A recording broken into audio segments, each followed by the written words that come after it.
સદ્ગુરુ સત્ય જણાવે છે, સદ્ગુરુ ધર્મ ભણાવે છે, મને સ્થિર બનાવે છે મારા ગુરુ. સદ્ગુરુ સંગે સુખ મળે, સદ્ગુરુ સંગે દુઃખ ટળે, મને માર્ગ બતાવે છે મારા ગુરુ.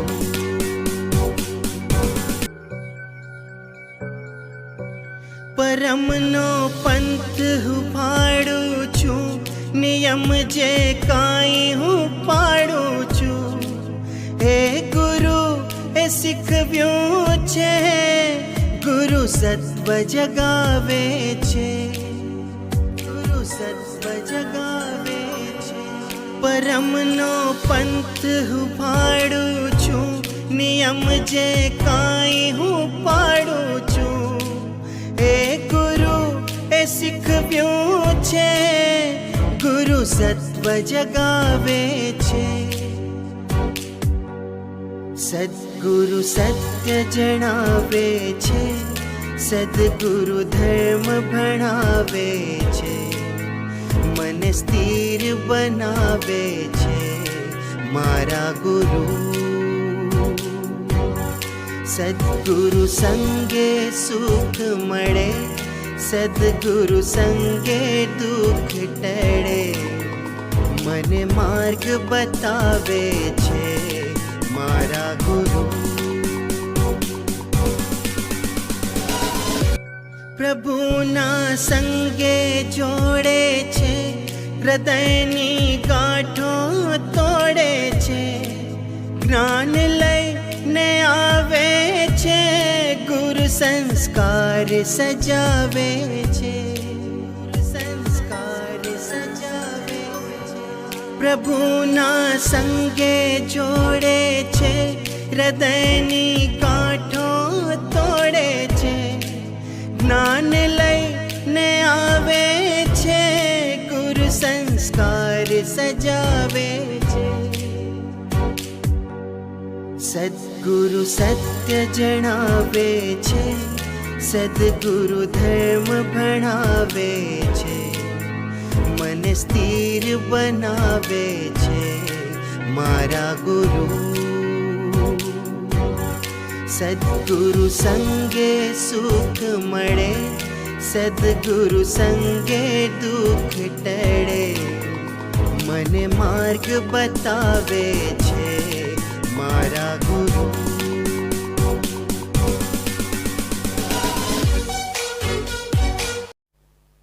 ઓમ નમો હરિહંતાણમ. ઓમ નમો શ્રી સિદ્ધાણમ.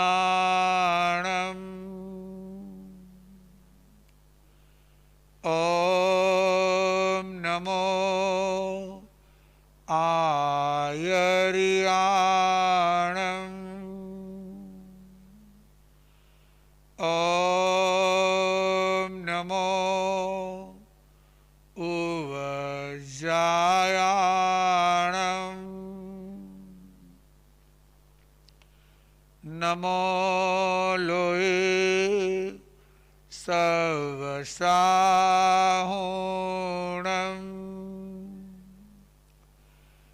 એસો પંચ નમોકારો સવ પાવ પણાસણો મંગલાણં ચ સવેશીમ.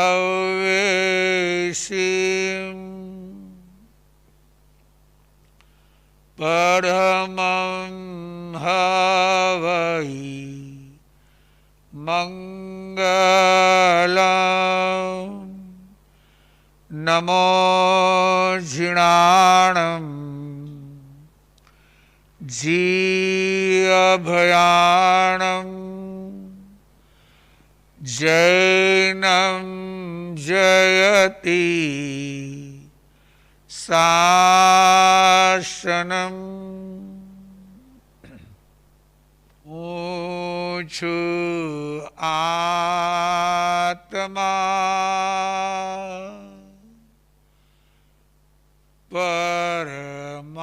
परमात्मा ऊँचु आनंदनो आनंदनो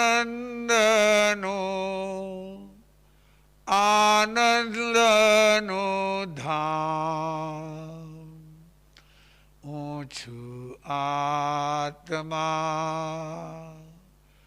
परमात्मा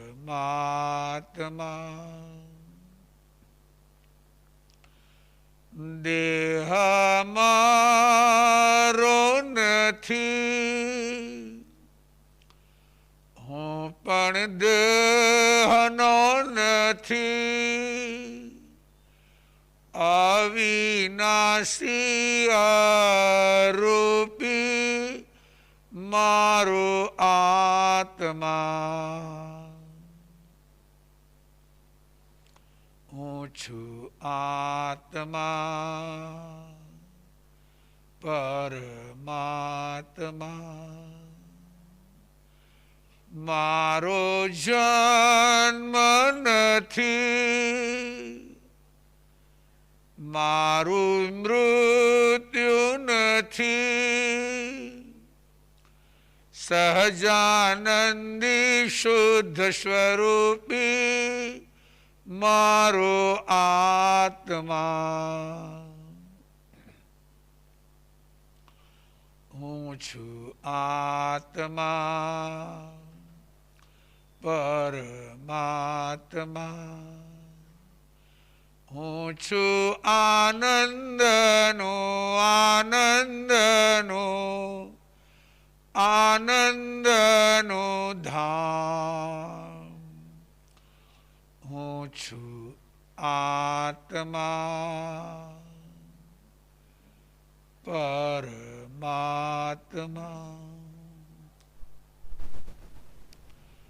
एगो में शासवो अपा नाण दंसण संजुओ शेषा में बाहिरा भावा सवे संजोग लक्षणा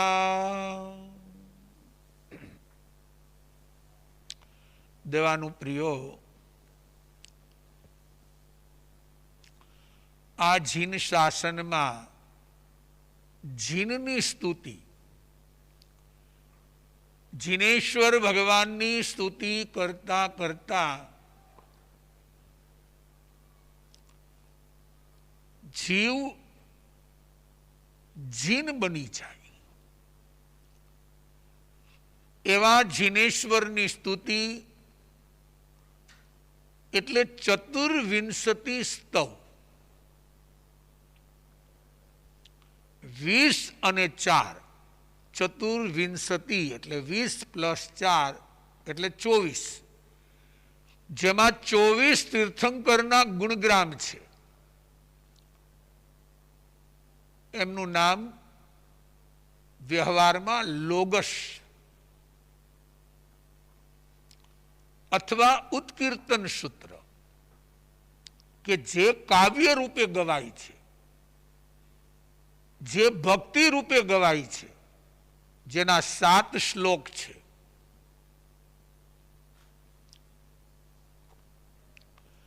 જેમ જેમ એમનું મધુર કંઠે કાવ્ય ગવાતું જાય એમ સમગ્ર આત્મ પ્રદેશોમાં 3.5 કરોડ રોમ રાજ્યની અંદર એક નવી ચેતના ઉર્જા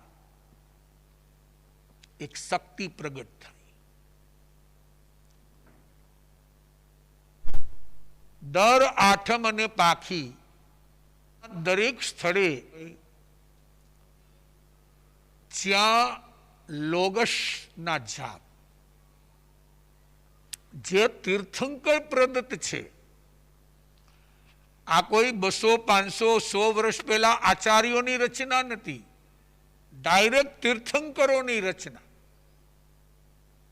આજે પણ ઘણા લોકો આખા દિવસમાં 108 લોગસનો કાવશક કરનારા છે, સાધુ સાધ્વી, શ્રાવક શ્રાવિકા. કેટલાક 108 લોગસની માળા કરનારા છે, કેટલાક 27 લોગસની માળા કરનારા છે, કેટલાક 54 લોગસની માળા કરનારા છે. આ પણ એક પ્રકારનો તપ જ છે. તો સંકલ્પપૂર્વક જ્યારે લોગસના જાપ થાય છે ત્યારે આરોગ્ય બોહિલાભમ સમાહિવરમુત્તમમ દિદ્દુ અને તિથ્થય રામે પશ્યંતુ, તીર્થંકરોની પ્રસન્નતા, આવી બધી પ્રાપ્તિ આ રોજ નિત્યક્રમમાં હોય તો કર્મો ખપતા જાય તો નવું દુઃખ આવે જ નહીં, નવા કર્મ ઉદયમાં જ ન આવે. પણ એ પાઠ સ્વયં કરવો પડે. પણ દર આઠમ અને પાખી આવા જાપ જપાય, એની અનુમોદનાના લાભ મળે. જીવ અશાતાની બદલે શાતાને પામે. એમ ઘણા સંઘોમાં લોગસના જાપ, શુદ્ધ તીર્થંકરો પ્રદત્ત આ જીન સ્તુતિ છે. તો આમ આઠમ પાખી પણ કરી શકો, રોજ થાય તો રોજ કરી શકો. અને મિથ્યાત્વના દલિકોની શુદ્ધિ, જે સંસાર ગમે છે, જે સંસારના સુખ ગમે છે, જે વિષયોની આસક્તિમાં મન લોભાય છે, એનું કારણ છે મિથ્યાત્વ, જે આપણને અવળું દેખાડે છે. એ અવળામાંથી સવડામાં આવવા માટે પણ આ જીન સ્તુતિ એટલે લોગસના જાપ છે, જેનાથી દર્શન વિશુદ્ધિ, તમારી શ્રદ્ધા દિન પ્રતિદિન મજબૂત બનતી જાય. જ્યાં સંશય હોય, શંકા હોય, ત્યાં તમારું મન મજબૂત બને. તો આવા લોગસના જાપને સૌ કોઈ આત્માઓ હંમેશા કરતા રહે, એનો કાવશક કરી શકે. પ્રગટપણે એમની સ્તુતિ રૂપે, કાવ્ય રૂપે પણ બોલી શકે.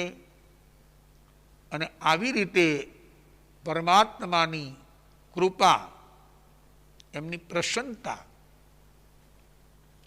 કે જેનાથી આપણું મન શાંત પ્રશાંત ઉપશાંત બને. નવ પદ અપાવે નવ નિધાન, નવ પદ અપાવે નવ નિધાન.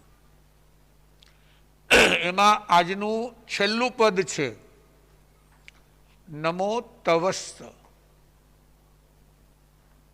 તપને નમસ્કાર હો. જે કોઈ તપ કરે, તપશ્ચર્યા કરે, એમને સાતા પૂછો, એમને સાતા પમાડો, એમની અનુમોદના કરો, એમના પારણાના પદાર્થોમાં કેવી રીતે એમને સાતા વડે એવો જ્યારે તમે શુદ્ધ ભાવથી ઉપયોગ રાખો, એટલે તમારું અસાતા વેદનીય કર્મ બધું ખપતું જાય, ઓટોમેટિક ખપવા માંડે. તો ભગવાન અહીંયા બતાવી રહ્યા છે, નાણેણ જાણઈ ભાવે દંસણેણય સદ્દહે ચરિતેણ નિગિણહાઈ તવેણ પરિશુજ્જય. જ્ઞાનથી મોક્ષનું સ્વરૂપ જાણો. મોક્ષ શું છે મોક્ષ શા માટે મેળવવો જોઈએ? 9 તત્વમાં 9મું તત્વ છે મોક્ષ તત્વ. 9 પદમાં 9મું પદ છે તપ પદ.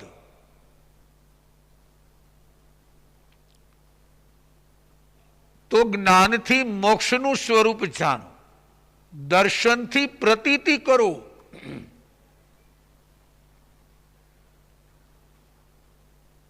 દર્શન એટલે શ્રદ્ધા કે નહીં, મોક્ષમાં સુખ જ છે. સંસારમાં સુખ અને દુઃખ બંને છે, પણ મોક્ષમાં માત્ર ઓનલી ફોર સુખ. સુખ અને સુખ એ પણ આત્મિક સુખ, અવ્યાબાદ સુખ. ચારિત્રથી આવતા કર્મના આશ્રવને રોકો. ચારિત્ર એટલે આચરણ. નાનું મોટું જે પણ સદાચારનું આચરણ થાય એનાથી જે કર્મો નવા આવવાના છે એ રોકાય છે. અને તપથી કર્મોને ખપાવી આત્માને શુદ્ધ બનાવો. આત્મા શુદ્ધ બનશે એટલે સિદ્ધ પદને પામી જશે, સિદ્ધત્વને પ્રાપ્ત થશે. તો આ મોક્ષના 4 દરવાજા છે: જ્ઞાન, દર્શન, ચારિત્ર અને તપ.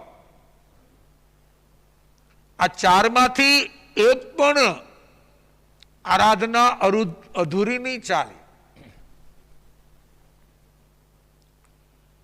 4ની આરાધના જોશે. જ્યાં સુધી આ 4 એકરૂપ ન બને ત્યાં સુધી જીવ શિવ ન બની શકે.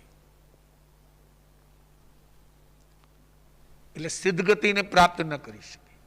એક રૂપ જ્ઞાન, દર્શન, ચારિત્ર, તપ. જ્ઞાન, દર્શન, ચારિત્ર, તપ. બસ. જ્ઞાનની આરાધના કરી, હવે દર્શનનું અવલોકન કરો કે શ્રદ્ધા મજબૂત છે કે નહીં.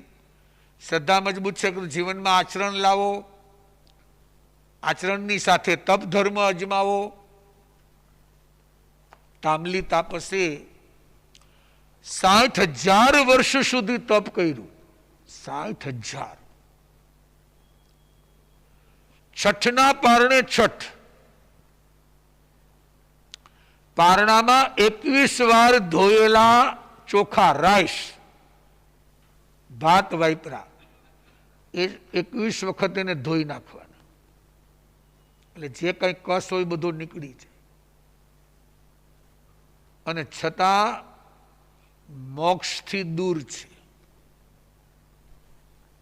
60,000 વર્ષ. જો કેમ કે એ સમ્યક તપ નથી. જ્ઞાન, દર્શન, ચારિત્ર અને તપ એ સમ્યક હોવા જરૂરી છે. અને સમ્યક ત્યારે બને જ્યારે તમારી પાસે જ્ઞાન હોય. તો તમને ખબર પડશે કે આપણે કરીએ છીએ એ સમ્યક છે કે નહીં. અને એટલે કહેવાય છે 24 ઉપવાસ એ આત્માનું ઘર છે. 24 ઉપવાસ કરવો એ આત્માનું ઘર. કારણ કે તે દિવસે કશું જ નહીં, પાણી પણ પીવાનું ના હોય. 24 ઉપવાસમાં આસણંગ, પાણંગ, ખાઈમમ, સાઈમમ, 4 દરવાજા બંધ છે. બસ આત્માનું પોષણ થાય. 23 ઉપવાસ એ ભાડુતી ઘર છે, રેન્ટ ઉપર. જેમ આપણે કોઈ મકાન રેન્ટ ઉપર લીધું હોય તો એનું ભાડું આપવું પડે, એમ આપણે શરીરને આ પાણી આપવું એ પણ ભાડું છે. એ પણ એક જાતનો ખોરાક છે. અષણંગ પછી પાણંગ. આંબિલ અને એકાશણા એ મિત્રનું ઘર છે. કોઈ પણ મિત્રને ઘરે ગયા હોય તો કંઈક ને કંઈક આપણને જમાડશે, મીઠાઈ બનાવશે, નવી આઈટમો આપશે. એમ આંબિલ અને એકાશણા એ મિત્રનું ઘર છે. 3 ટાઈમ જયમાં કરવું એ શત્રુનું ઘર છે. 3 ટાઈમ. બસ આવ્યું નથી ને બેઠા નથી, આવ્યું નથી બેઠા નથી. ભૂખ હોય કે ન હોય, અને હોટલનું વાસી ખાવું એ શેતાનનું ઘર છે. આ રોગચાળા, બીમારી, આ બધું ક્યાંથી આવે છે? આ વાસી ખાણામાંથી. એટલે કહેવાય છે ને, ડોક્ટર છે એ બેડ રેસ્ટ કરાવે. કંઈક બીમારી આવે, કંઈક તકલીફ આવે, જરાક પ્રોબ્લેમ આવે એટલે કે બસ હમણાં બેડ રેસ્ટ કરો. અને ભગવાન છે એ પેટ રેસ્ટ કરાવે. ભગવાન કહે છે ભાઈ આ પેટને થોડોક રેસ્ટ આપો. બધું ઓવર થઈ ગયું છે અંદર, ઓવર ડબો ભરાઈ ગયો છે, પછી એમાં નાખે જ જશો, નાખે જ જશો, નાખે જ જશો, એ ફાટી જશે. કોઈ પણ રીતે બીમારીઓનું ઘર બની જશે. અને એટલે જ જ્ઞાની સમજાવે છે કે આ જે પણ કરો એ સમ્યક કરો, સમ્યક.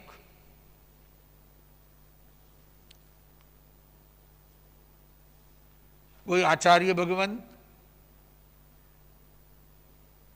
અને કોઈ સંતો એમની પાસે એક બાલ મુનિને લઈને આવ્યા. નાની ઉંમરમાં દીક્ષા લીધેલી, રમત ગમતમાં ધ્યાન, ભણવું ગણવું ગમે નહીં, નવી નવી આઈટમો આવે તો વારંવાર એને ચાયખા કરવાનું મન થાય, જમવાનું મન થાય. અનેક ત્યાગી વૈરાગી આચાર્ય ભગવંત પધાર્યા, એમની પાસે લઈ અને સંતો જાય છે. ત્યાંનું મન હવે સ્થિર નથી, ચંચળ થઈ ગયું છે. સંયમમાં હોવા છતાં હવે એનું મન સંસારમાં રમે છે કે મારે સંસારમાં જવું છે. આચાર્યશ્રી ત્યાગી અને વૈરાગી, સ્વયંનું જીવન જ એવું હોય કે જેની અસર ઓટોમેટિક પડે. સ્વયંના સંસ્કાર એવા હોય કે સામેવાળાના સંસ્કાર બદલાયા વિના રહીએ નહીં. આપણે કહીએ ને કે કાળિયા સાથે ધોળિયો વસે, વાન ન આવે પણ શાન આવે. કદાચ એના જેવો વર્ણ, એનો કલર ન થાય પણ શાન એટલે સમજ, એનામાં સમજ આવવા માંડે. એમ આચાર્ય શ્રી એમને પૂછે છે બાલમુનિને કે ભાઈ આજે તમે શું તપ કરવાના છો? એ કહે છે ભાઈ મારાથી તપ તો કંઈ થતું જ નથી. ત્યારે એને કહે છે ભાઈ કમસે કમ નવકારસી, સૂર્ય ઉદયથી લઈને 2 ઘડી 48 મિનિટ સુધી તમે મોઢામાં કંઈ ન નાખો, એનું નામ નવકાર છે.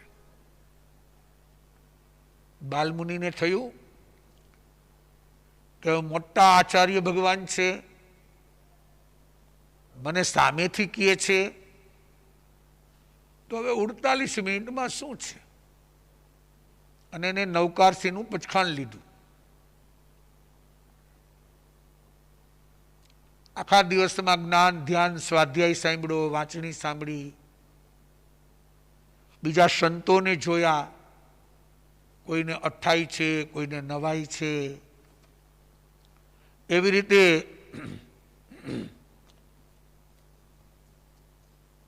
અલગ અલગ બધાના ભાવ છે. જોઈ વાતાવરણ જોઈને એને અંદરમાં ભાવ જાગે છે કે ધન્ય છે આ તપસ્વીઓને કે આવા ઉગ્ર તપ, આવા મોટા તપ કરે છે. બીજા દિવસે એમને ફરી આચાર્ય શ્રી પૂછે છે કે ભાઈ હવે આજે તમે શું કરશો? તો એને પણ એમ થયું કે ભાઈ હવે ઘરે તો જવાનું જ છે, તો લાવને આજે જરા બધા સાથે છે અને બધાને તપશ્ચર્યા છે, તો કમસે કમ આજે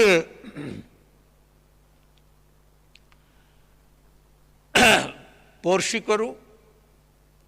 અને પોર્શીની પ્રતિજ્ઞા એટલે કે પચખાણ લે છે. એમ કરતા શેષકાળમાં હારે રહેવાનું હતું, સુધારો કરવાનો હતો કે ભાઈ સાથે રહેતા રહેતા રહેતા કંઈક ને કંઈક પરિવર્તન આવે. અને એમાં અચાનક એક દિવસ ગયા, 2 દિવસ, પોરસીમાંથી 1.5 પોરસી, ચોથા દિવસે 2 પોરસી, એકાસણું, આંબીલ, એમ કરતા કરતા એવું મન તપમાં રમી ગયું. આચાર્ય ભગવાનનો શેષકાળ પૂરો થવાની તૈયારી. બાલ મુનિના ગુરુ પણ પ્રમોદમાં છે, આનંદિત છે. અને આગળ જતા જતા એમને શેષકાળ જેવા દિવસોમાં 28ની આરાધના કરી બાલ મુનિ. અને જે વિચારોનો વેગ હતો, વિચારોનું જોર હતું, આ તપથી ધીમે ધીમે કરતા બધું શાંત પડ્યું. એવું મન એની અંદર રમી ગયું, તપની અંદર ઓતપ્રોત થઈ ગયા. અને એ તપમાં સંયમ ભાવની વૃદ્ધિ થવા લાગી. બધા સંયમીઓને જોઈ અને એને લાગવા માંડ્યું કે નહીં, જીવનની અંદર આ તપ કરવા જેવો છે, સ્વાધ્યાય કરવા જેવો છે. અને આમ કરતા કરતા એનું મન અસ્થિર હતું, એ સ્થિર બની ગયું. તો આ તપની તાકાત છે. તપથી વિકારોની શાંતિ થાય. મન ગમે એટલું ચંચળ બન્યું હોય, બેચેન બન્યું હોય, અશાંત બન્યું હોય, કોઈ વિચારોનો વેગ જોર કરતું હોય, તો એની શાંતિ થાય. તપથી વિચારોની શુદ્ધિ થાય. તપનું આચરણ કરો એટલે જે વિકૃત વિચારો હોય એની શુદ્ધિ થવા લાગે. તપથી સદગુણની વૃદ્ધિ થાય. તરત જીવનમાં નવા નવા સદગુણો આવવા માંડે. અને તપથી વૈરાગ્યની પુષ્ટિ થાય. દર આઠમ પાખી કંઈક ને કંઈક સંકલ્પ કરો. આજે 9 પદ અપાવે, 9 નિધાન. નિધાન મેળવવા હોય, ખજાનો મેળવવો હોય, તો આજે સંકલ્પ કરો નમો તવસ્રના દિવસે કે માત્ર તપને નમસ્કાર એમ નહીં, પણ હું મારા જીવનમાં કંઈક ને કંઈક સંકલ્પ કરીશ. મહિનામાં આટલા દિવસ નવકારસી કરીશ, આટલા દિવસ પોરસી કરીશ, આટલા દિવસ એકાસણા, બિયાસણા, આંબીલ, ઉપવાસ, પૌષધ, ચોવિયાર, ઉપવાસ, જે થાય તે. આટલું તો મારે કરવાનું કરવાનું ને કરવાનું. નાનામાં નાનું તપ. તમારા વિકારોની શાંતિ થશે, વિચારોની શુદ્ધિ થશે, સદગુણની વૃદ્ધિ થશે અને વૈરાગ્યની પુષ્ટિ થશે. અને એકાદ દિવસ નાનું મોટું કદાચ આપણે તપ કરી ગયા તો એમાં કંઈ ફરક પડવાનો નથી. એમાં કંઈ આંખે અંધારા નહીં આવે કે એકારે 6 પગથિયા નહીં દેખાય સીડીના કે ના ના ભાઈ બહુ નબળાઈ આવી ગઈ છે, બહુ વીકનેસ છે. કારણ કે શરીરની અંદર તો આ ચરબીના એટલો બધો ખજાનો હોય છે. જો માસખમણ કરવાવાળા માસખમણ કરે તોય કાંઈ એને ખબર નથી પડતી. વર્ષિતપ કરવાવાળા વર્ષિતપ કરે એને ખબર નથી પડતી. કારણ કે આ શરીરની અંદર બધો સંગ્રહ પડેલો જ છે, બફર સ્ટોક છે. માત્ર આપણું મન ઢીલું છે, બલમ થામમ છે પેહાય. શાસ્ત્રકારે દસવૈકાલિક સૂત્રમાં બતાવ્યું છે કે તપ કરવા માટે શારીરિક બળ અને માનસિક મનોબળ જોઈએ. મનથી તમે સંકલ્પ કરી લો કે આટલું મારે કરવું છે એટલે નક્કી. તો આવી રીતે એક બાલ મુનિનું જીવન એકમાત્ર તપ માર્ગનું આચરણ કરવાથી, સમ્યક પ્રકારે તપ ધર્મનું પાલન કરવાથી એનું મન સ્થિર બની ગયું, સંયમમાં સ્થિર બની ગયું. કે હવે મારે અસંયમમાં જવું જ નથી. આ સંસાર, આ ગોજારો સંસાર મને ક્યાં લઈ જાત, કઈ દુર્ગતિમાં મને પટકાવી દેત. અને એટલે જ કહે છે ને, સુખની સિઝન સ્વર્ગ લોકમાં છે, દુઃખની સિઝન નરક અને તિર્યંચ ગતિમાં છે, અને ધર્મની સિઝન એકમાત્ર મનુષ્ય ભવમાં છે. સ્વર્ગ એટલે દેવલોક. માણસો શું માને, સ્વર્ગમાં જશું એટલે સુખી. ભાઈ, કોઈ આત્મિક સુખ નથી ત્યાં, આધ્યાત્મિક સુખ નથી. માત્ર ભૌતિક સુખ તમને ન્યા પડે. એ પણ મળે ક્યારે? તમારા પુણ્યનો ઉદય હોય તો. ત્યાં પણ સેવક દેવો હોય, ત્યાં પણ એવા દેવો હોય કે જેનું કોઈ સાંભળવા તૈયાર ન હોય. સુધર્મ સભામાં દેવો ઊભા થાય ત્યારે સક્રેન્દ્ર મહારાજ એમને કહે કે માભાસ, બોલવાનું બંધ કર, ડોન્ટ સ્પીક, હેઠો બેહી જા. પેલાને કઈ ઓપિનિયન આપવો હોય તો પણ એનો ઓપિનિયન કોઈ ન સાંભળે. ત્યાં પણ પુણ્ય જોઈ. પણ માણસો એમ માને કે ભાઈ સ્વર્ગમાં જાય એટલે સુખ. ન્યાય દોડા દોડી, મારા મારી, એકબીજાની લૂંટફાટ બધું ચાલુ હોય છે દેવલોકમાં. અને દુઃખની સિઝન નરક અને તિર્યંચ. જો મનુષ્ય ભવનો સદુપયોગ ન થયો તો તિર્યંચના દુઃખો આપણે જોઈ છે ને. કૂતરા, બિલાડા, હાથી, ઘોડા, ગાય, ભેંસ, બકરા બધું સહન કરે. કોને કેવા છે? ઠંડી લાગે, ગરમી લાગે, ભૂખ, તરસ, કોઈ ન જાણી શકે, ન બોલી શકે, અને બધું પરવશપણે સહન કરવું પડે છે. આવું આપણા જીવે અનંતકાળ સુધી સહન કર્યું, પણ યાદ નથી. અત્યારે બધું ભૂલાઈ ગયું છે, એટલે વળી જીવ રંગે ચંગે પાછો જોરમાં આવી જાય છે. પણ આવું તો જેટલા જેટલા ભવમાં જ્યાં જ્યાં જીવ ગયો ત્યાં બધું જ આ સહન કર્યું. એટલે જ્ઞાની કહે છે કે જીવનની અંદર જે મનુષ્ય ભવ છે એ ધર્મની સિઝન.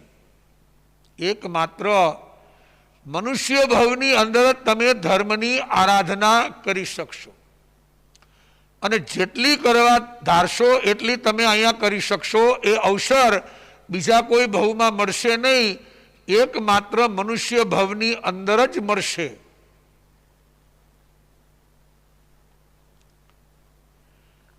જેમ રત્નાકર સુરી રત્નાકર 25માં કહે છે, મેં દાન તો દીધું નહીં ને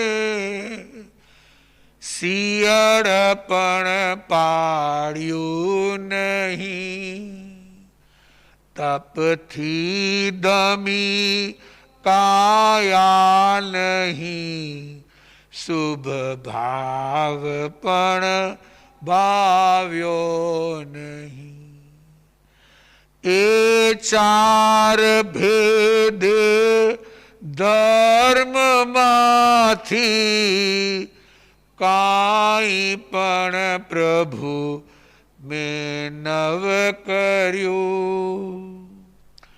મારું ભ્રમણ ભવસાગરે નિષ્ફળ ગયું, નિષ્ફળ ગયું. રત્નાકર સુરી બતાવી રહ્યા છે કે મનુષ્ય બહુ મળ્યો, ગોલ્ડન ચાન્સ. જે દેવલોકના દેવોને દુર્લભ છે એ ચાન્સ મને મળ્યો, પણ શું કર્યું? દાન તો દીધું નહીં, શિયળ પણ પાડ્યું નહીં, તપથી દમી કાયા નહીં.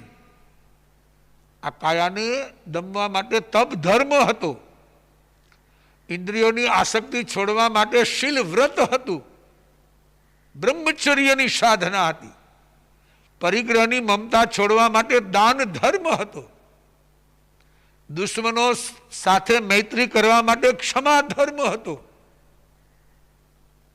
પણ મેં ધર્મનું પાલન કર્યું.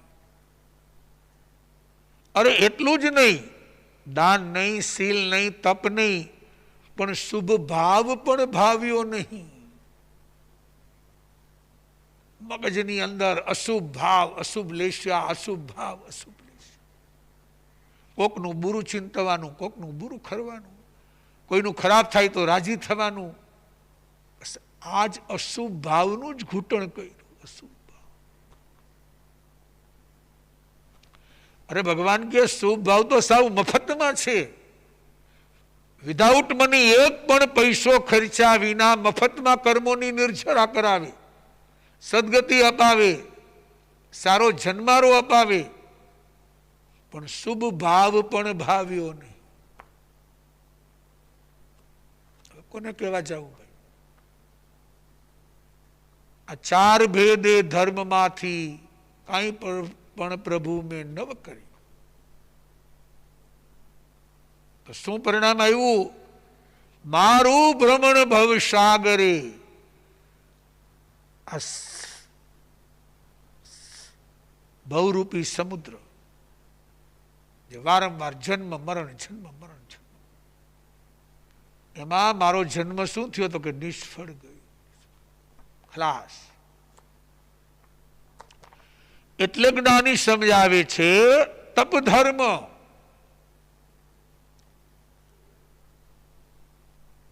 ભાઈ એ તપ ધર્મની આરાધના કરવા, શરીરને સ્વસ્થ રાખવા કમ ખાના. ચલો ભાઈ, મોટા મોટા તપ ન થાય, માસખમન ન થાય.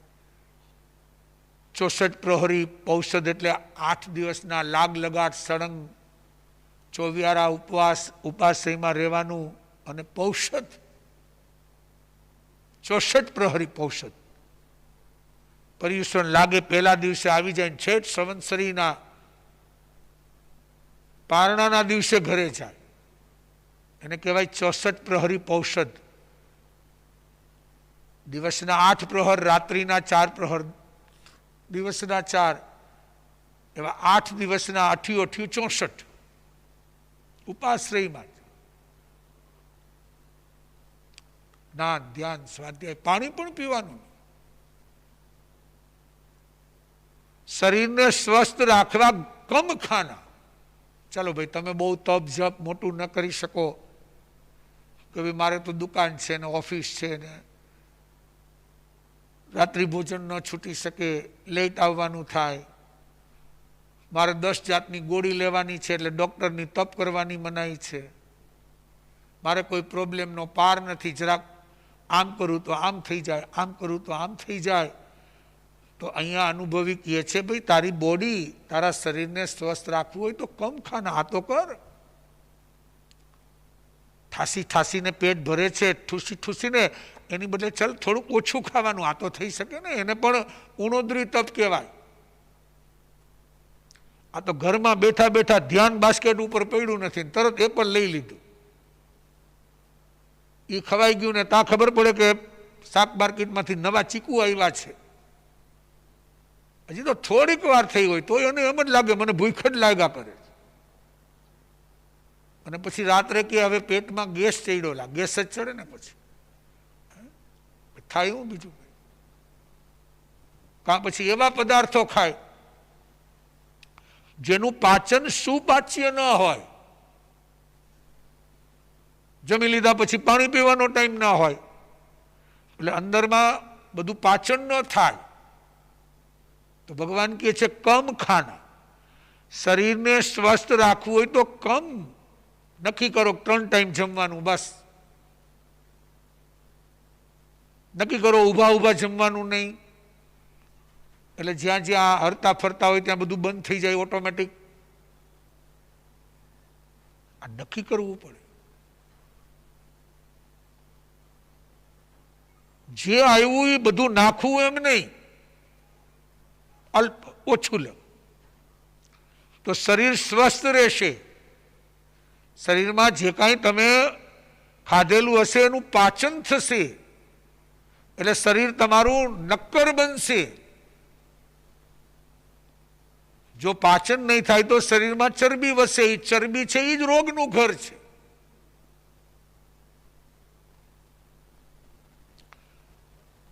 એટલે શરીરને સ્વસ્થ રાખવા માટે પણ આ એક પ્રકારનું તપ છે કે જેની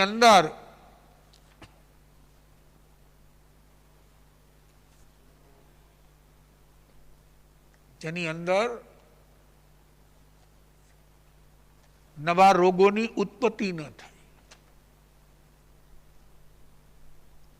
સમાજમાં સ્વસ્થ રહેવા માટે ગમખાના આ પણ એક તપ છે. સમાજની અંદર જ્યારે સોશિયલ લાઈફ, જ્ઞાતિજનો, પરિવારજનો, સમાજ, દેશ, રાષ્ટ્ર, એમાં સ્વસ્થ રહેવા માટે ઘણી વખત ગમ ખાવો પડે.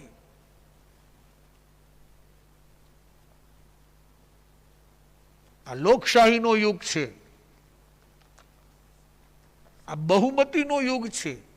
સાચું હોવા છતાં પણ લોકો સ્વીકારવા ન થાય, કારણ કે નવી નવી ટોળકીઓ ભેગી થતી જાય સમાજમાં, દેશમાં, રાષ્ટ્રમાં, દુનિયામાં.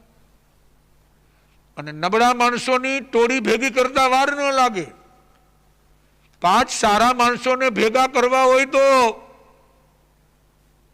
નાકે દમ આવી જાય, ગળામાં ડૂમો ભરાઈ જાય. અને 50 નાલાયકોને ભેગા કરવા હોય તો 5 મિનિટ ન લાગે. અવાજ કર્યો નથી ને ભેગા. લાયકને ભેગા કરવા હોય તો બહુ વાર લાગે છે. આ કાળનો પ્રભાવ, આ પંચમ કાળનો પ્રભાવ. એટલે સમાજમાં સ્વસ્થ રહેવા માટે ગમખાના, નહીતર મન તમારું અશાંત, બેચેન રહેશે કે ભાઈ લોકો સારું નથી કરતા, સમાજ સારું નથી કરતો, દુનિયા સારું નથી કરતા, આ કરવા જેવું નથી ને તોય કરે છે. કારણ કે નબળી નીતિ છે, નબળા વિચારો છે, સમજણનો અભાવ છે. એનાથી ભાગી જવું, ડરી જવું એવું નહીં સમજવાનું, પણ માત્ર ગમ ખાઈ જાઓ એ સમય એનો સ્વીકાર કરો. ક્યારેક સુવર્ણ યુગ આવશે,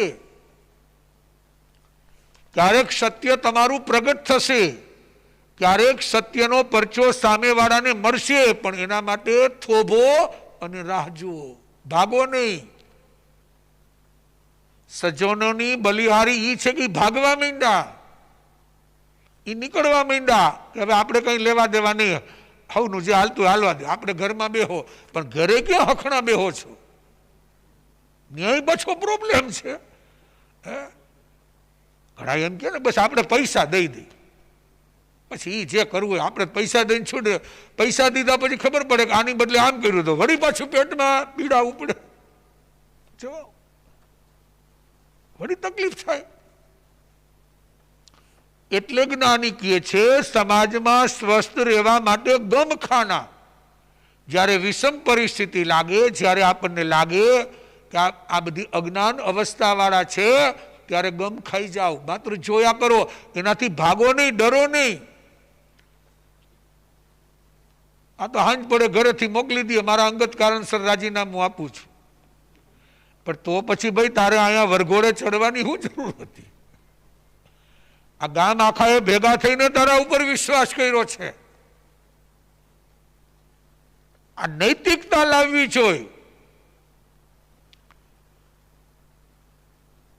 બધા જ કહી રહ્યા હોય છે કે આ ખોટું છે, આમ છે, છતાં દેશના વડાપ્રધાન નરેન્દ્રભાઈ મોદી અડીખમ ઊભા છે કે નહીં ભાઈ, મારી ભાવનામાં ખોટ નથી, મારા વિચારોમાં ખોટ નથી.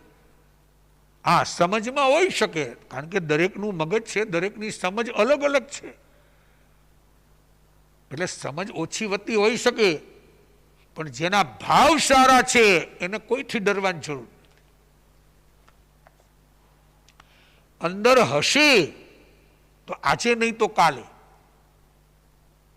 એના વિચારો ક્યાંક ને ક્યાંક ઉપયોગી બનશે. સંસ્થાઓ, સમાજ, દેશ, રાષ્ટ્ર નબળા કેમ પડે છે? કે સારા વિચાર ધરાવતા સારું કરનારાઓ ખસતા જાય છે અને નબળા વિચારને નબળું કરનારા વાળાઓ ઘૂસતા જાય છે. જો શાસનની પણ બલિહારી એ પાઘડી વાળા બાપાઓ હોય, સંઘનું નેતૃત્વ કરતા હોય, શાસનનું નેતૃત્વ કરતા હોય, એમાં વિકૃતિઓ ના આવે એના માટે સજાગ રહેતા હોય, ખમીર બનતા હોય. પણ આ તો યુગનું પરિવર્તન. કાળનું કામ એક જ છે કે વારંવાર એનું પરિવર્તન.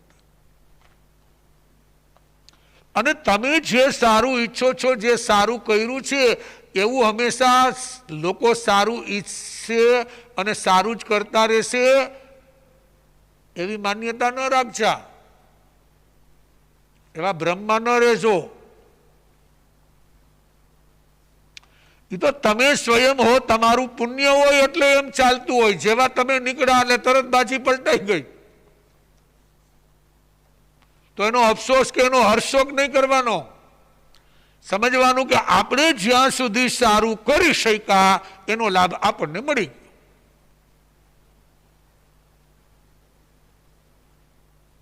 આ તો કાળ વિષમ છે, પંચમારો છે. એટલે સમાજમાં સ્વસ્થ રહેવા માટે ગમખાના. સમાજ ગાડરીઓ પ્રવાહ છે, એટલે સમાજમાં સ્વસ્થ રહેવા માટે ગમખાના અને સંબંધો સાચવી રાખવા માટે નમજાના. અત્યારે સંબંધોમાં તિરાડ પડે છે. મા બાપ, બાળકો, પરિવાર, કુટુંબ, આ બધામાં તિરાડ પડે છે. તિરાડ. જે તમારી ડ્યુટી છે એ ડ્યુટીને બજાવો. ઘરના મોભી છો તો મોભી પ્રમાણે ચાલો. સૌની જવાબદારી સૌને સોંપી દો. તમારી હાજરીમાં સૌને પોતાનું સંયુક્ત બનાવ, એને વિભક્ત કરીને એની જવાબદારી આપી દો. હું કરું હવે એ છોડો. દુનિયાનો શ્રીરસ્તો એવો છે જેની પાસે ઘણું બધું હતું પણ જીવનમાં કંઈ કરી ન શક્યા, તો એક વ્યક્તિના ગયા પછી એના કુટુંબના, પરિવારના બધાના સંબંધો વિખરાઈ ગયા. અરે વર્ષો સુધી સાથે રહેનારા એકબીજા કોર્ટમાં ચડી ગયા કે ભાઈ ઘરના વડીલ, મોભી, મા બાપ જે કહેવાતા હોય એ બધું ગોઠવીને ન ગયા, કઈ ભાગ પાડીને ન ગયા, કઈ કરીને ન ગયા. હવે ઓલા કહે છે આ મારું છે, ઓલા કે આ મારી મહેનતનું છે, ઓલા ગયા. અને એમાં ને એમાં ટેન્શન, તણાવ. અને આપણે એક જ કકો ઘૂંટો, દીકરાને ખબર ન પડે, બસ મને જ બધું આવડે. અરે પણ તું કેટલા વર્ષ ભાઈ હવે તને આવડે છે? 20 વર્ષ, 25 વર્ષ, 30 વર્ષ, 40 વર્ષ, 50, પછી 50 વર્ષની ઇમેજ ઊભી કરેલી હશે, 5 દિવસમાં પાયમાલ થઈ જશે. દુનિયામાં ખબર પડશે કે ઓહો ભાઈ, આ તો બે ભાઈઓ કોર્ટમાં ગયા, આ બાપ દીકરો ગયા, આને આમ કર્યું, આને આમ કર્યું. 50 વર્ષની તમે ઇમેજ ઊભી કરી હોય એ 5 દિવસ ટકતી નથી. 5 દિવસ. કેમ? કે ગુનેગાર તમે છો, તમે જીવતા કઈ કર્યું નહીં.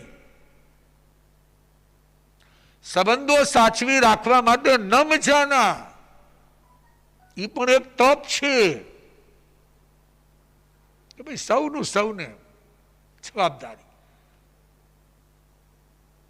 મારે તો છેલ્લે સંથારો કરવો છે, આ સંસાર ચલાવ્યો, હવે આ બધી જવાબદારીમાંથી મારે મુક્ત થવાનું છે. આ સંસાર સ્વપ્નવત છે, આમાં રાચવા જેવું નથી. આવું ઘૂંટવું હોય તો છેલ્લે ભાવ આવે ને કે મારે સંથારો કરવો છે. 1 દિવસ, 2 દિવસ, 3 દિવસ, 4 દિવસ, એ તો આયુષ્ય હોય એટલું. પણ આ ક્યારે ભાવ આવે કે આ બધું મારું નથી, આમાં ચોટવા જેવું નથી, ચીપકવા જેવું નથી, આ તો બધું તને લીજ ઉપર મળ્યું છે. આ તો તું મૂર્ખ છો કે ઓનરશિપ થી માનીને બેઠો છે. આ બધું લીજ ઉપર છે ભાઈ. આ બધા પુણ્યના કામ છે. પુણ્ય ઓનરશિપથી ન આપે. આજે જે તમારું છે એ કાલે બીજાનું, એનો નિયમ છે. ચક્રવર્તી જેવો ચક્રવર્તી પણ હારે એક ફૂટી કોડી લઈ જઈને અહીંથી લઈ જઈ શકે? એના મારી હારે લેતો જાઉં. એક સોનાની સડી નથી, હારે સોનાની સડી હું પોતે પહેરેલા ઘરેણામાંથી એક અંગૂઠી પણ હારે નથી જાતી. એટલે સંબંધો સાચવી રાખવા માટે નમ જાના. ક્યાંય નાની મોટી વાતમાં તિરાડ પડતી હોય તો લેટ ગો કરો. 5-25 રૂપિયા ઓછા આવતા હોય ભાગમાં, એકાદું મકાન ઓછું આવતું હોય જવા દો ભાઈ. આપણે જરૂર કેટલી ભાઈ? જોઈને કેટલી જગ્યા જોઈ આપણે? 6x3 ની, બરોબર ને? વધુમાં વધુ આરોટવાની ટેવ હોય એટલે એક પડખે હુતા હો તો કઈ 3 ફૂટની જરૂર ન પડે. 2 બાયમાં હાલે ને. ઘણા સંતો છે અને પ્રતિજ્ઞા હોય કે એક પડખે સુવાનું. આપણે તો રાત્રે એક રૂમમાં ઉતારી તો સવારે 2 નંબરમાંથી નીકળીએ. કે ભાઈ આરોટતા. ત્યારે સંતો એવી પ્રતિજ્ઞા કરે કે નહીં, એક જ પડખે આખી રાત. ડાબે પડખે સુતા તો ડાબે પડખે જમણું પડખું ફેરવવાનું જ નહીં. જો આ ત્યાગીઓની તપશ્ચર્યા. એમ સંબંધો સાચવી રાખવા માટે નમ જાના. ઠીક છે, સંસાર છે, કંઈ પણ પ્રસંગો બને. ક્યારેક દીકરાઓ ખોટું કરે, દીકરીઓ ખોટું કરે, નોકર ચાકર ખોટું કરે, ક્યારેક ઊંધા ચતું થઈ જાય. શું કરો? તમે સારા ભાવથી કર્યું હોય ને એ ઉલટું કરે. બને ન બને એવું તમારા જેવા કર્મના ઉદય હોય એવું બધું સંસારમાં બનવાનું. તમે એવું નહીં બનો કે ઓહો આ કુળમાં આવું બન્યું, આના કુટુંબમાં આમ બન્યું, આ પરિવાર તો આવો. અરે ભાઈ, ગમે ત્યાં ગમે તે બની શકે. એનું જ નામ સંસાર. જ્ઞાન લાવો, એના ઉપર આશ્ચર્ય ન લાવો. ગમે ત્યાં ગમે તે ઘટના 5મા આરામાં બનશે. હજી તો શરૂઆત છે 5મા આરાની. એટલે જ્ઞાની કહે છે કાળની વિષમતા છે, કાળની વિચિત્રતા છે. આ પણ એક જાતનું તપ છે. તપ. લાખો કિલોમીટરની બહિર યાત્રા કરતા 1 ઇંચની અંતર યાત્રાનું મહત્વ વધી જાય છે. કેટલા દેશ વિદેશ કેટલું ફૈરાન, કેટલું આ કર્યું, એની વેલ્યુ નથી. પણ અંતર યાત્રા, નિમિત્ત ગમે તેવા આવે, પરિસ્થિતિ ગમે તેવી આવે, પ્રસંગો ગમે તેવા ભજવાય, ત્યારે તમે સ્વસ્થ રહી શકો તો સમજવાનું ધર્મને પામ્યા છો. અને ધર્મને પચાવી જાણો છો. તો શરીરને સ્વસ્થ રાખવા કમ ખાના. ચલો, મારાથી આંબીલ નથી થતી, રાત્રિ ભોજન છોડો. મારાથી ઉપવાસ નથી થતો, ચલો ચોવિયાર કરો. અરે ભાઈ, દ્રવ્યની મર્યાદા કરો. મારે 5 દ્રવ્ય, 10 દ્રવ્ય, 15 દ્રવ્ય, કંઈક ને કંઈક મર્યાદા કરો. ભગવાન એમ નથી કહેતા કે તમે બધું છોડી દો. ભગવાન કે જે કરતા હોય કર્યા રાખો, પણ એમાં એક લિમિટ, લક્ષ્મણ રેખા. એ પણ તપ છે. શરીર સ્વસ્થ રહેશે તો પેલો ફાયદો પોતાને. પરવશ ન બનવું પડે, લાચાર ન બનવું પડે, પૈડા દુઃખી ન બનવું પડે. એટલે શરીરને સ્વસ્થ રાખવા ગમખાના ઈ પણ એક તપ છે. સમાજમાં સ્વસ્થ રહેવા ગમખાના ઈ પણ એક તપ છે. અને સંબંધો સાચવી રાખવા નમ જાના. ક્યારેક બીજાનું જોર હોય તો એ પ્રમાણે ચાલવું પડે. ક્યારેક તમારું પલ્લું ભારે હોય તો બીજા લોકોએ તમારા પ્રમાણે ચાલવું પડે. આ તો ઉચક નીચક પાટિયા જેવું છે. એ પાટિયાની મજા ક્યાં સુધી છે કે 2 બાજુ 2 જણા બેઠા છે ત્યાં સુધી. તો અપ ડાઉન, ઓલો નીચે જાય આ ઉપર આવે, આ નીચે જાય ઓલો ઉપર. પણ એક જણો જો એમાંથી ઉતરી ગયો પાટિયા ઉપરથી, ખલાસ, છલાંગ મારીને ગયો, પછી હાડકા તૂટે કે જે તકલીફ થાય એ બધું પછીની વાત. પછી એમ જ્ઞાની કહે છે ચૂરમાના લાડુ આરે ભજીયા હોય તો જ મજા આવે ને. હા, ખાલી લાડવા ખાય તો પછી શું થાય? સ્વાદમાં મજા ના આવે. જરાક આમ મરચાનું ભજીયું આવે તો એને લાગે હા કે હવે સ્વાદ આવ્યો, હવે સ્વાદ. એમ જ્ઞાની સમજાવે છે. આ પણ એક તપની આરાધના છે. તો 9 પદ અપાવે, 9 નિધાન. અરિયન સિદ્ધાચાર્ય ઉપાધ્યાય સાધુ જ્ઞાન દર્શન ચારિત્ર તપ, આ 9 નિધાન એટલે ખજાનો છે. જેમને જેમને પણ આરાધનાઓ કરી હોય, અને હવે વૈશાખ સુદ ત્રીજ આવશે, અખા ત્રીજ. વર્ષી તપ જેમને જેમને માંડવા હોય, કદાચિત વર્ષી તપ એટલે 12 મહિના સંવત્સર તપ, તો જેમને પણ ભાવ જાગે ઉપવાસ, આંબીલ, એકાસણા અથવા તો પોલો અઠમ કે અઠમ, તો એ વર્ષી તપનો પ્રારંભ અખાત્રીજથી થશે. તો એની પણ મનમાં ત્યાગની ભાવના રાખજો કે આપણે પણ વર્ષી તપ કરવો છે. તો આજે આપણી આંબીલની ઓળી પૂર્ણતાને પામશે. આવતીકાલે તો પારણા થઈ જશે, પણ એ જિંદગીભર સંભાળનું બની રહેશે. જેને પહેલી વાર કર્યું હશે કે સરસ મારાથી આંબીલની ઓળી થઈ ગઈ, આંબીલની ઓળી થઈ ગઈ, તો આજના દિવસે જેમને ઉપવાસ, આંબીલ, એકાસણા, બિયાસણા, પોરસી, દોઢ પોરસી જે પચખાણ હોય તે સૌ ધારી લેજો. સૌની ધારણા પ્રમાણે ઉપયોગ સહિત જે પચખાણ ધારો એની પાલના કરવી. તસ બંતે પડિકમામી નિંદામી ગરિહામી અપાણ ગોશિરા. તન મન ધન પ્રભુના ચરણોમાં, તન મન ધન પ્રભુના ચરણોમાં, મને વાલું લાગે, મને વાલું લાગે પ્રભુ તમારું નામ. તન મન ધન પ્રભુના ચરણોમાં. નામ તમારું લેતા લેતા ભવસાગર તરી જઈએ, સ્મરણ તમારું કરતા કરતા મુક્તિના ડગ ભરીએ. તને જોયા કરો,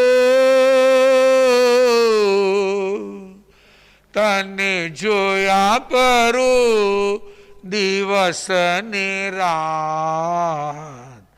તન મન ધન પ્રભુના ચરણોમાં, તન મન ધન પ્રભુના ચરણોમાં. સર્વનું મંગલ, સર્વનું કલ્યાણ, સર્વનું શ્રેય. ચતારી મંગલમ, હરિહંદા મંગલમ, સિદ્ધા મંગલમ, શાહુ મંગલમ, કેવલી પનતો ધમ મંગલમ.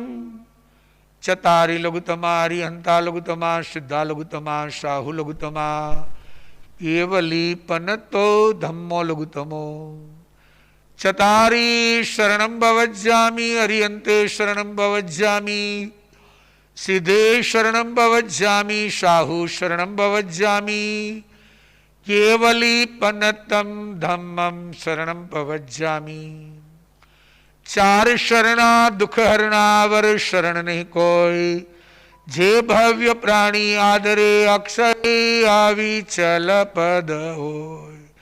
અંગોઠે અમૃત વસે, લબ્ધિ તણા ભંડાર. ગુરુ ગૌતમને સમરીએ, મન વાંછિત ફળદાતાર. ભાવે ભાવના ભાવીએ, ભાવે દીજે દાન. ભાવે ધર્મ આરાધીએ, ભાવે કેવળ જ્ઞાન. મહાવીર સ્વામી ભગવાન કી જય.